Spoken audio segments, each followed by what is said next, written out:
Thank you for listening to the SNL Fan Podcast, and I'm your host, just some guy named Jay. And in this installment of the SNL Fan Podcast, basically what I want to do is review the Bruce Willis and Katy Perry episode of SNL. But before I do that, I want to give a quick shout out. I want to give a shout out to Some Kosher Yuppie. Some Kosher Yuppie is a hip-hop recording artist signed to South Coast Records. And he has a hot single out right now called In Due Time. I'm going to put the single and the video in the information box below so you can check it out for yourself. Some Kosher Yuppie kind of has like the kind of the style of like a Drake, kind of, almost like Kendrick Lamar a little bit in there too, where he's just, one of these new age, lyrically gifted, spitting kind of dudes. And he's rapping in the single In Due Time. He's rapping over a smooth track. None of this dirty South yapping and snapping stuff. He really brings it back to the golden era of hip hop with his single. So definitely check it out. All right. Now enough about the music. Let me talk about the the episode. I'm gonna make it quick and to the point. I'm trying not to ramble on like I normally do. The NASA skit, I liked it, man. The cold opening, it was funny and quick it was to the point. They didn't waste a whole lot of time with a whole lot of stuff. Kenan's part, Kenan got a lot of cheers, and Kenan did his thing in this skit, man. I thought Kenan performed really good in it. And his old man. Every time Kenan does like an old man, it's always funny. He has those old man characters like down. Either when he's doing a sassy black woman, or a big sassy black woman, or an old man. It seems like those are his power moves. But when he starts doing things outside of that, sometimes it doesn't come off too good. But yeah, Kenan has definitely improved over the years. But enough about Kenan. Taran's line, the autoerotic asphyxiation line, that was funny. I liked how he did that. Kate McKinnon, her foreign character, that was funny. My son all day, he watched the Deep Nine Space Star Trek. And so I can tell you that was funny, man. Kate McKinnon, she always brings it. The monologue, however, seemed like something they just slapped together at the last minute. It didn't seem like they did a lot of preparation for it. It just seemed like, hey, we can't think of anything. Let's play the harmonica. And kind of Katy Perry did a good job when she hosted last time she hosted. And I think that it probably would have been better if Katy Perry hosted and Bruce Willis was the musical guest just playing the harmonica. But yeah. Bruce, it was alright. It just seemed like they couldn't think anything. Hey, Bobby Moynihan, go out there and say something. Okay. It didn't seem like it was well thought out. The 24-hour energy for dating an actress, that was a funny commercial. I definitely like it.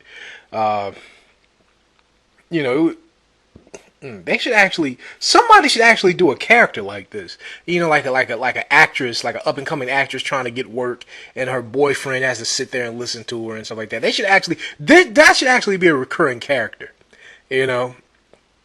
Other than the recurring characters they do have, it was kind of weak. But yeah, I would like to see a skit like that where it's a woman who wants to be an actress. Maybe Cecily or somebody could play her, and somebody could play the boyfriend, and that's a good idea. Somebody get on that. Get on that. Mikey Day, get on that. Tim Robinson. One of y'all write that up.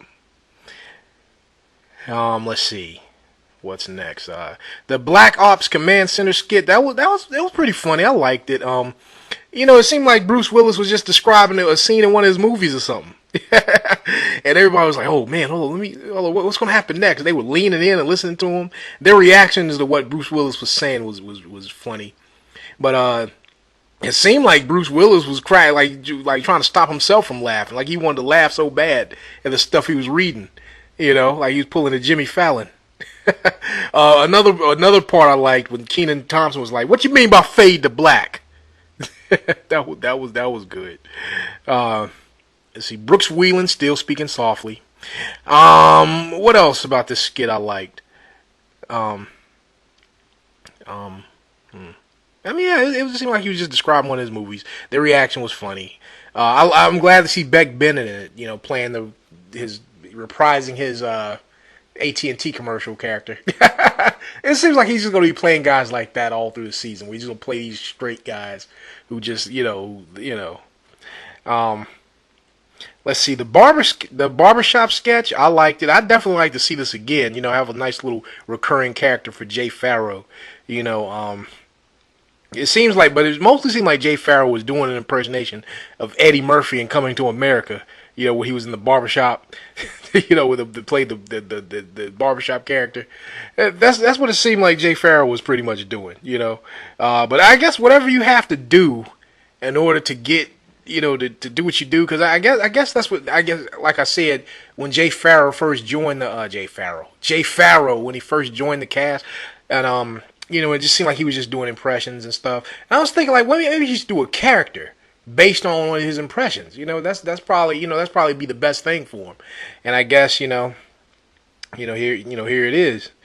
Let's see, Kenan, him not really cutting the hair, that was funny, but it was kind of too over the top with it though. Like after a while, it got kind of a little boring. Got a little cheesy after a while. Okay, you're not even touching the guy's head, but he should have. I don't know. Like he should have, after a certain line, he should have did it like that. That would have been funnier. Bruce Willis saying the awkward things as his old man character cutting the hair. That was pretty funny. It was funny how they put that together. I was watching the bird. Sat there, you watched me, and watched it back. I mean, it was. I definitely like little things like this. I like sketches where it's not one joke. Where it's like where they just keep repeating the one joke, where it has kind of layers of jokes, and that's kind of how that barbershop sketch was. I mean, it had a main premise, but it was different things in there that made it funny, and it wasn't like the best skit or nothing like that, but it was just like, okay, this is a step in the right direction, in my opinion. The boy dance party, I really liked it. It was funny. It started off kind of, I was like, where are they going with this? This is kind of, what? But yeah, it was funny, man. I really liked it. Taran Killam, he owned it. With his little rap or whatever. It was and the part where Taran Killam was flapping his junk, no homo. But that was funny though. That was fun. That was one of the highlights of that sketch. This kind of reminds me of something Andy Samberg would have done if he was still in the cast. This definitely seems like an Andy Samberg type skit. Vanessa Bayer, she was actually good in it. Vanessa Bayer does better playing the straight man than she does the foil, in my opinion. Like, Vanessa has to play the straight one. Like, she can't, like, when she's playing the character where she's the wild one. I mean, the Miley Cyrus show is good, but I don't see them keep doing that no more. But I don't know, Vanessa just has to play it straight in order for it to work, in my opinion. She could end up being kind of like no. I was gonna say end up being kind of like a Jane Curtin, but Jane Curtin, she was mad funny. So Vanessa has a ways to go, and she's in her 4th season. Come on, you could do better than that. But yeah, like I said, Vanessa does better when she's playing it straight. And let's say this is on the topic of Vanessa Bayer. Let's talk about the Lady Gaga show, that skit. It started out really good. It had a bunch of nice little jokes in it. I like to turn my face around so I can sit on it. I like that. Taran Killam pressing the buttons as the DJ or whatever, and it was pretty funny.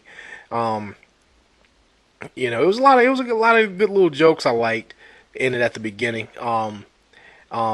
Bruce Willis's Michael Kors though, the impression didn't seem that great, but it's kind of funny. And he kind of looks like, he kind of looked like him, but, in my opinion, I think Kate McKinnon should have played Lady Gaga, since they both have big, crazy eyes. Lady Gaga, man, she has some big eyes. She has some really big eyes, man. Big Gaga eyes. And saying Kate McKinnon has some big, crazy eyes, too, maybe. Well, Kate McKinnon did her thing, though. They kind of recycled that little joke about the mispronouncing the words and stuff. I don't want her to keep doing that though. But that it's cool. It's cool every now and then to pop it up. Going to Katy Perry, I don't judge the music. Uh, you know, but I did like this song though. I mean, I guess this is not really. Katy Perry doesn't really make music for men unless they're gay, but I actually I enjoyed this. It's something that I wouldn't mind hearing on a soundtrack to a movie or something. It's probably on the soundtrack to a movie. I don't know. Been out of the loop as far as what's going on with that. Weekend update. Cecily Strong is really starting to carve out her own identity. She's not Cecily anymore. She's starting to become Cecily again. Because, the first few times she done it, it seemed like she was just reading. She was kind of just doing weekend update as Seth Meyers, but it's like, okay, now she's kind of becoming herself. So that's pretty good. Kenan's part was whack. I mean, he did good at the beginning of the show, but this, him doing the preacher, I forget the dude's name. Even though I know it's an impression, I still, I don't care. Seth Meyers' George Clooney joke, that was one of the better ones of the, Cecily Strong also had some good ones too. The Bruce and Kris Jenner divorce, going back and forth, that was funny, but I feel like the jokes could have been hitting harder than that. It was just kind of things that we kind of say behind their back anyway, and it's kind of like, they're kind of, those jokes are kind of like, even though they're getting a divorce now, those jokes are like a year or two old. You know what I'm saying? It's like, we've heard that. We've heard that. Plastic surgery joke, Kris Jenner joke,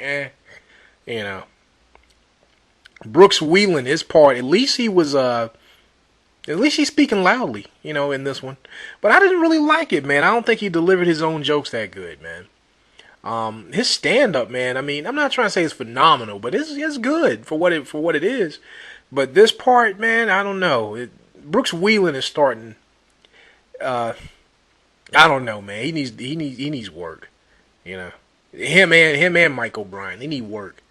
But it seems like the rest of the like Kyle Moonie and Noel Wells and what's the other guy? Beck Bennett. It seems like they do good. They don't need any work.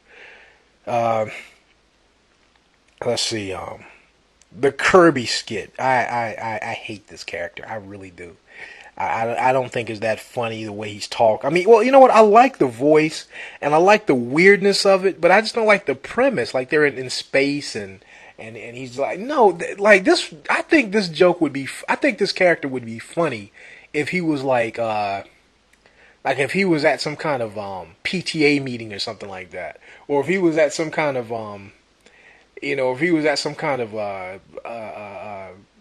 barbecue and he's kind of weird and everybody was kind of looking at him like, what's wrong with this dude? That would be funny. I miss my little kitty cat. Like that would it would be better. But this, man. The Centaur skit. It was great. Bruce Willis was great in it. You know what I said about John Milhiser? I did a podcast a while back and I said, who do you think is going to be the new Paul Brittain? Or who do you think will be the next Jeff Richards? And I also said, who's going to be the guy, who's going to be that guy that's not going to really get any good roles? Who's going to be the guy that's going to be like an extra with no lines, or the guy that's a waiter? And or the guy that's just standing there, and I also said this: who's going to be the guy that's going to play the butt part of the horse? Or dress up like a horse. Who's going to be the guy in the bear suit? And John Milhiser, his first kind of big role on the show, because the first two episodes he didn't really have much to do, even though he's not really saying much in the skit. At least he's really doing something in it. His first real role on the show. What is he playing? He's playing a butt. He's playing a butt. That's I called it. I said John Milhiser, and I couldn't remember his last name when I did the podcast too. If you guys go back, you guys can definitely check out the podcast I did about this. I called it. Look at 3 of my predictions have come true. I said Kenan Thompson I said Kenan Thompson was going to pretty much be the go-to guy this season. He's not going to be a guy that's going to be in the background. Kenan Thompson's going to be the guy playing the old man, the straight man, the game show host. Kenan Thompson's going to be the guy that they're going to call to do to fill in the gaps, you know. And because he doesn't look like glue, he doesn't look like a Phil Hartman type of prototype. But I know that Kenan, they're going to call him for that, and I predicted it, and that's what they've been doing so far. I said Taran Killam's not going to be playing any straight roles. He's going to be the goofy guy in all the sketches. And what I say, that's pretty much what Taran Killam's been doing. Hasn't had a straight role yet that I can think of. And I said John Milhiser was going to play. He's going to either be in a bear suit, be a waiter with no lines, hey, can I help you? That's all he's going to do. Or he's going to play the tail end of a horse or a butt or something like that, and he did. He played the back of the centaur, and that was and I've been right. You know what? I'm right about a lot of things on my podcast. I seem to notice. Yeah, you know, I'm such an SNL fanatic that I can just call the formula. Nasim Pedrad, glad to see she was in one skit. Like her. She has a contract saying she can only do one skit an episode. That seemed like last season she just was like she would be in one skit. Just one skit. Or is Nasim saying no to a lot of things? What the heck is going on with this? But it's good to see her though. Beck Bennett as Vin Diesel, just him looking funny was funny. Hold on one second. Oh yeah, pardon. You know, I was recording the podcast in my living room, and then I got to knock on the door. Man, I hate that. You know, when you get in the groove, and then you got to stop recording because of something. You know, and you know, I keep it real on this podcast. You know, I'll stop the podcast and say what I need to say. I don't care. Leave the mistakes in there. You know how I do. Just some guy named Jay. All right. The next skit, the Chun skit. Not really feeling it. Like I really don't like. This is the thing from when Taran Killam did the Glice skit. It's the same character, same thing. Now here's what I want to say. I like the character. I like Taran Killam just being this annoying, overprotective, overbearing son. You know, I like that idea, and it kind of seems like something Will Ferrell would do. But the thing I don't like is the Chun and the Glice, where they try to make the joke out of the word, out of the mispronounced word or something. Don't do that. Don't make that the premise of the skit. Make the premise of the skit that he's just some kind of overbearing, overprotective son. You know, going, hey, who you are going out with my mom? Let me tell you, and make other jokes. Make jokes about, hold up, you gonna go out with this guy? Who is this douche? You know, or something like that. And then and watch the guy that's trying to take his mom out try to defend himself. You know, like, well, sir, I don't mean no harm. You know, I'm going to protect your mom. I'm not gonna do anything crazy on our date or whatever. You know, like that's the they should make it. They should make that the joke. You know, they should make it like, that would be funny if they did it, if they took that angle. Not the, wait a minute, you should just say Chun? Oh, I was just nervous. I meant to say child and son, but it came out like Chun. Oh, what kind of word is that? No, they shouldn't. That should be one line. If they do something like that, that should be one line. Keep it moving. Don't keep doing it. That's what they need to do. They need to retweak some of these bad sketches. Like, it's not that they're totally bad. It's just that something's off about them. You know, like the Kirby skit. Something is off about that. Like I kind of felt like that about Brien Fellows a little bit. Like I felt like it's funny, but something's wrong with it. You know, like it's okay. You know, Tracy Morgan with his Brien Fellows. Like it's got the wrong. Like they're trying to make a good meal, but they putting in some of the wrong ingredients.